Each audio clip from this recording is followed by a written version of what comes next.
I'm explaining to you the question answers of History Chapter 1, the French Revolution. In the last lesson, we had a look at the keywords and questions from 1 to 10. Today, we're going to continue with the questions.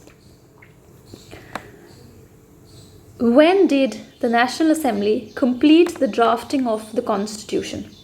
The National Assembly completed the draft of the Constitution in 1791. The National Assembly was formed by the educated rich members of the Third Estate who walked out from the Estates General.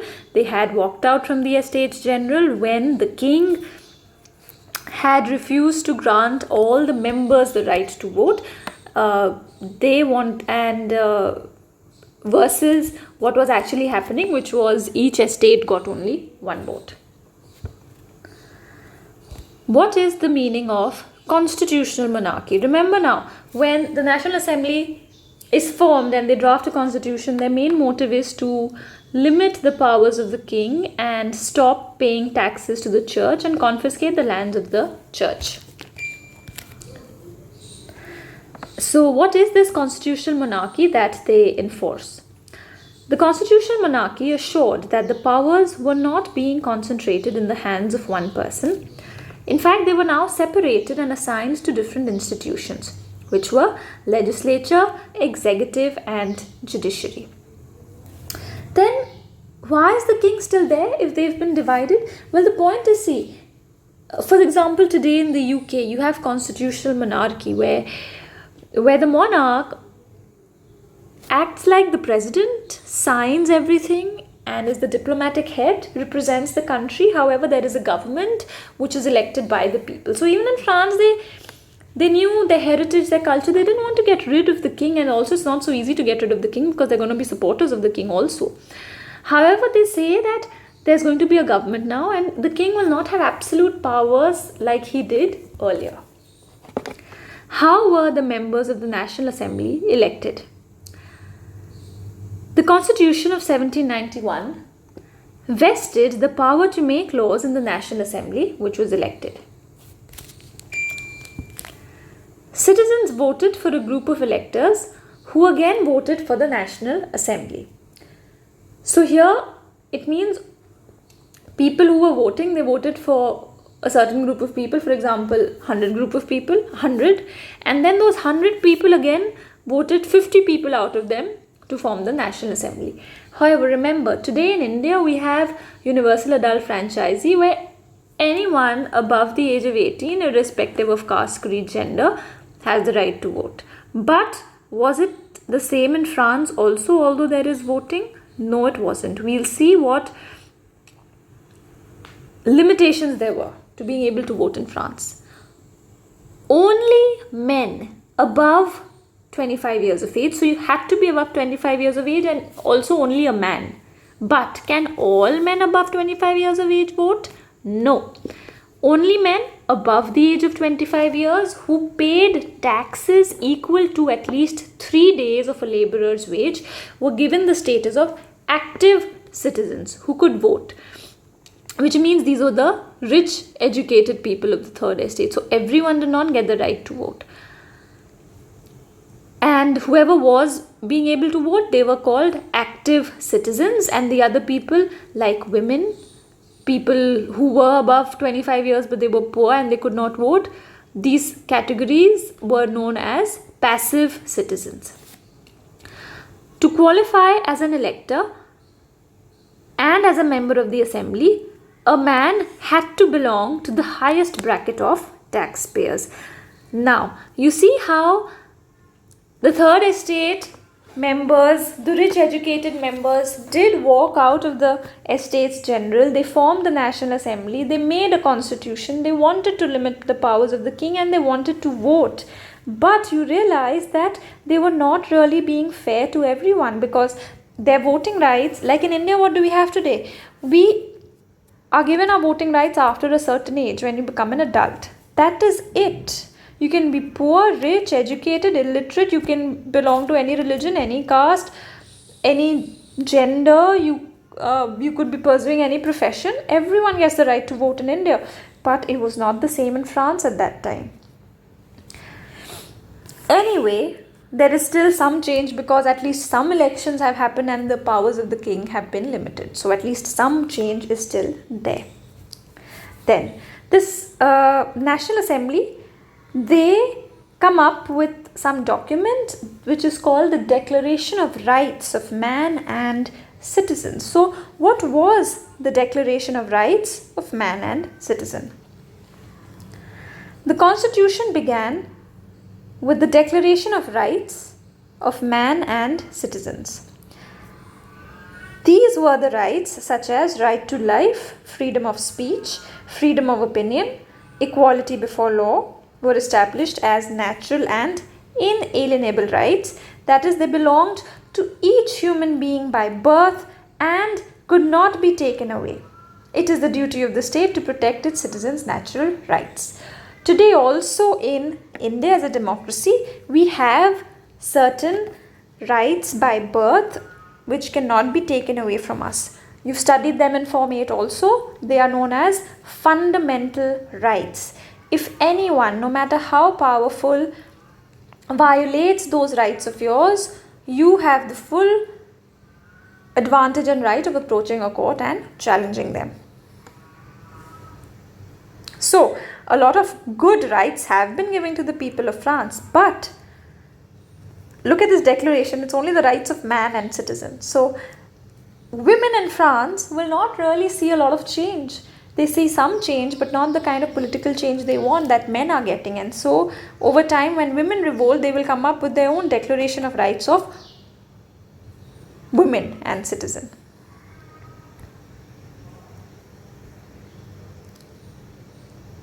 Now, we're going to have a look at the few points from this Declaration of Rights of Man and Citizen.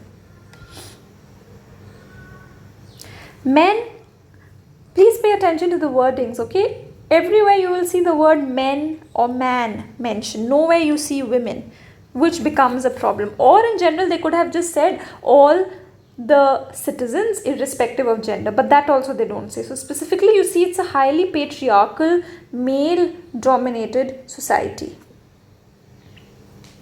Men are born and remain free and equal in rights. The aim of every political association is the preservation of the natural and inalienable rights of man. These are liberty, property, security and resistance to oppression. So point 1 means every man is born free and all their rights are equal. You cannot enslave anyone. Everyone has the right to form political associations and right to liberty, which means freedom, property, which means owning property, security and resistance to oppression is a right everyone can have, which means people can object when they are being oppressed or exploited. Liberty consists of the power to do whatever is not injurious to others. Now see, liberty is equal to freedom. Today also in India we have the right to liberty. But in this right to liberty or freedom, does it mean you can do anything you want? To a point, yes, it means you can do anything you want and no one will stop you. But you can only do what you want as long as you are not harming or injuring or mentally harassing another person, right? Because you need to respect another person's right also. So here also, point 4, liberty consists of the power to do whatever is not injurious to others. Then, no man may be accused, arrested or detained except in cases determined by law, which means you cannot just randomly go pick up a person and put them in jail, arrest them and put them in jail. No, it has to be a proper law, a reason has to be given and a proper trial should happen. You may notice that the notes I'm reading seem like random points here, see 4, 7, 11. The reason is because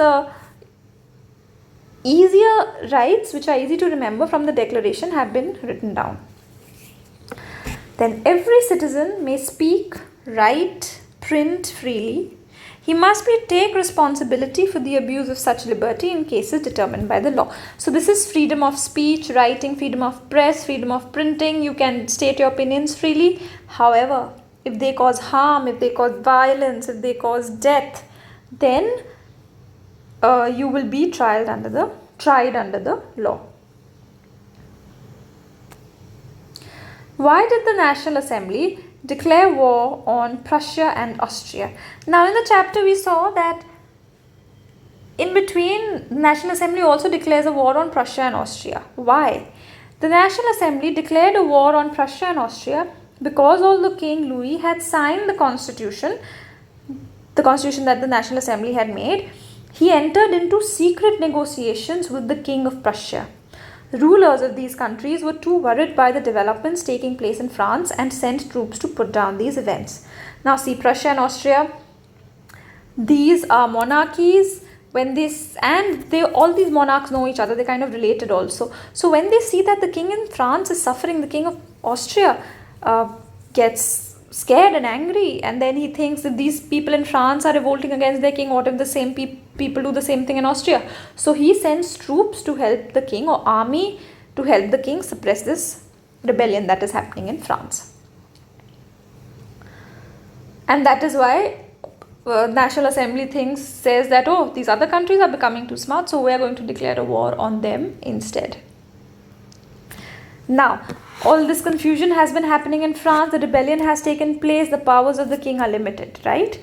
But this constitution that the National Assembly takes out, it doesn't give rights to women, and it doesn't give rights to, it doesn't give this voting right to poor people of the third estate, right? So now these other people who are left out from certain privileges, they are going to come up with certain changes of their own, and this is the group seen as or called the Jacobins. They were led by Maximilian Robespierre. So who were the Jacobins and why were they known as sans-culottes? They were known as sans-culottes because they did not wear knee breeches, alright. So breeches, I sent you a picture also. Breeches is something that was worn by the nobles. Sans-culottes, the dock workers did not wear such breeches. So, wearing certain clothes to say that you are different. It was symbolic. Large sections of the population were convinced that the revolution had to be carried further, as the constitution gave political rights only to richer sections in the society. This constitution, which gave rights to only the richer section in the society, had been written by the National Assembly. So political clubs became a point where people discussed government policies and planned their own form of action. Slowly clubs started being formed where people used to discuss, no, we are upset, we don't have rights, what should we do? The most powerful club was Jacobins, and the Jacobins got their name from the convent of Saint Jacob, which was in Paris. He was a saint, Saint Jacob, and Jacobins, most of the people were his followers, so they named themselves Jacobins. The members of the club mainly belonged to the less prosperous section, which they were poorer. It included shopkeepers, artisans, shoemakers, pastry owners, printers, etc. Poorer in the sense they just had less resources as compared to lawyers, doctors, teachers, and the other merchants, the other rich people of the third estate who had formed the National Assembly.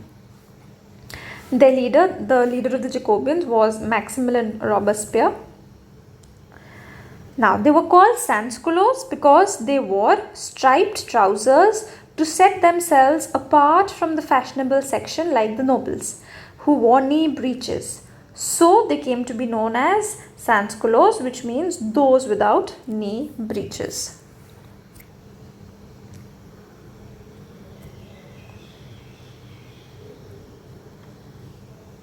How are the elections held under the Jacobins? Now what happens, the Jacobins come to power and they remove the National Assembly. Now under the Jacobins, all men,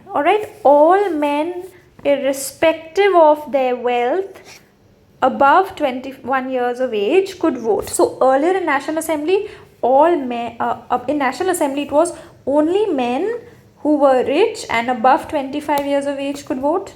But now under Jacobins, all men above 21 years of age, irrespective of wealth, irrespective whether they are rich or poor, they could all vote. But again, what is missing? It's only men. Where are the women? So we're going to see what happens.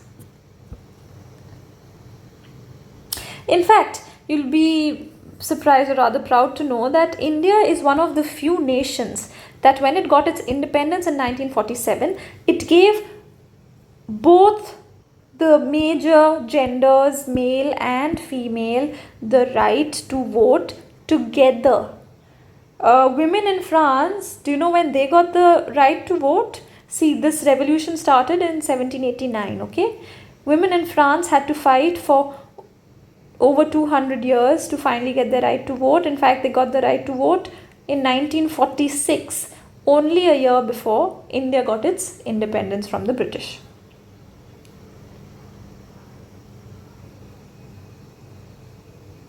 Now, what was the convention and what changes did it bring to France? So the first parliament which was established after the revolution was called National Assembly. Even before that, the parliament that existed was Estates General. Then National Assembly is formed. Then the Jacobins formed the convention. The new elected assembly was called convention. On 21st September,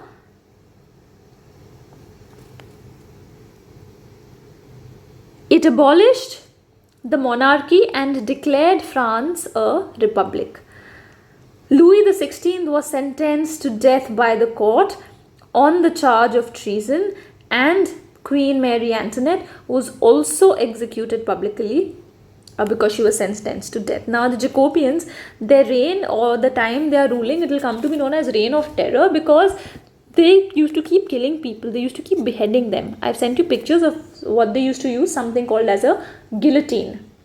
So here they sentence the king and queen also eventually, and they behead them, kill them.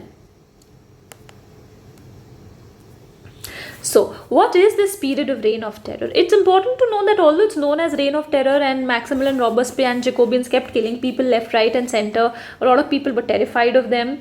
They killed all their enemies, whoever did not agree with them. But they did get some good changes also.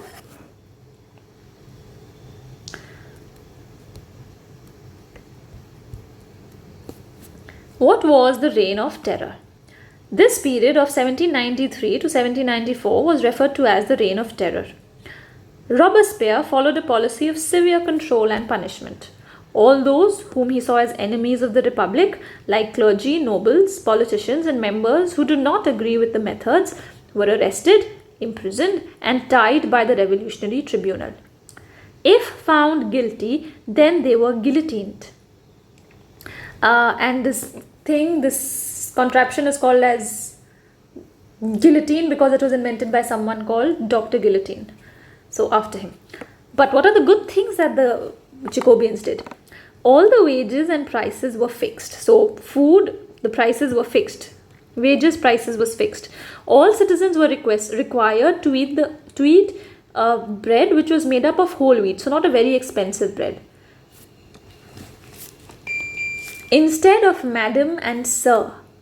Alright, madam and sir denote a point of authority. So instead of madam and sir, all men and women were henceforth called citizens. Men were called citoyen and women were called citoyenne. The only difference in spelling is so it's C-I-T-O-Y-E-N for men, citoyen, and women is C-I-T-O-Y-E-N-N-E. Then churches were shut down and converted into barracks and offices. Barracks where army would be and other offices. So churches were shut. Then who's this he? Maximilian Robespierre himself was finally convicted by court in July 1794 and guillotined. So, whatever he did came back to him. Now, why was he guillotined? Why was the leader of the Jacobins killed? Because his own followers got fed up with his policy. They were fed up with the severe control he was exercising. So it was finally seen that they got rid of him as well. But the problem is going to be that once the leader goes, the Jacobins are not going to be so powerful anymore. We'll continue the rest in the next lesson. Thank you.